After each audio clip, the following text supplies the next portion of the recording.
Good morning, members. I'm using this method to talk to you about IPS program and provide some supports for you at your school if you're making or considering making an application for the IPS program. First of all, I'd ask the union rep to make sure that you've got a copy of Communication 10 on the IPS from the SSTUWA. This communication asks you to convene a branch meeting and to consider the resolutions around IPS, and that's a good place to start. The first thing that should be happening is making a meeting with the principal to ensure that you've got set in place clear processes for communication.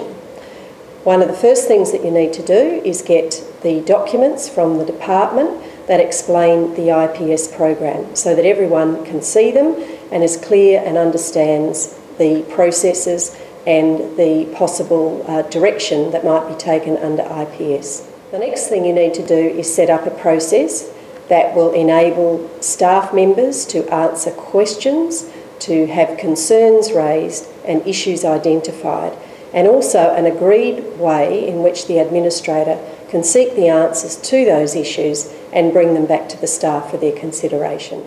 The next thing that needs to occur is that you need to set up an agreed process whereby all staff can be engaged in the consultation and they have a right to have a say.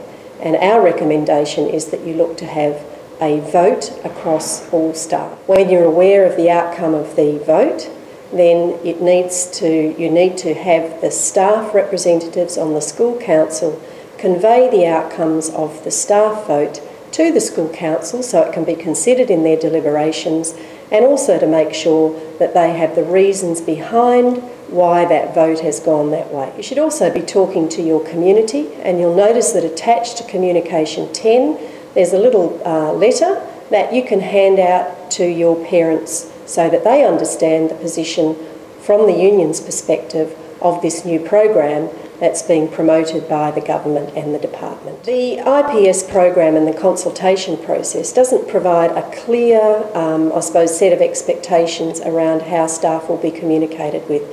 You people, the staff, are one of the most important groups of people in a school community. You need to make sure that you are engaged in the consultation process and your voice is heard and heard clearly. It may be, at the end of the day, unfortunately, that the school council doesn't take into consideration the position of your staff if you're opposed to the application and proceeds with the application.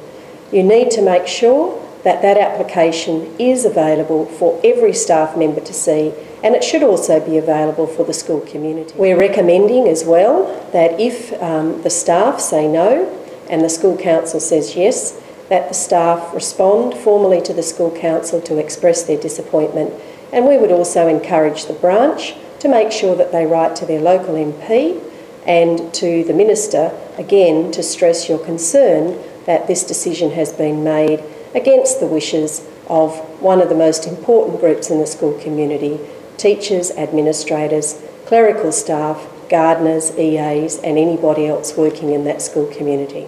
If it's possible, the union, either a senior officer or an industrial staff member, may be able to come out and speak to your staff on this particular issue. Timelines are running fairly tight. We have provided lots of information through the bulletins, so please make sure that you circulate them and consider them when you're making your decision. Thank you, members.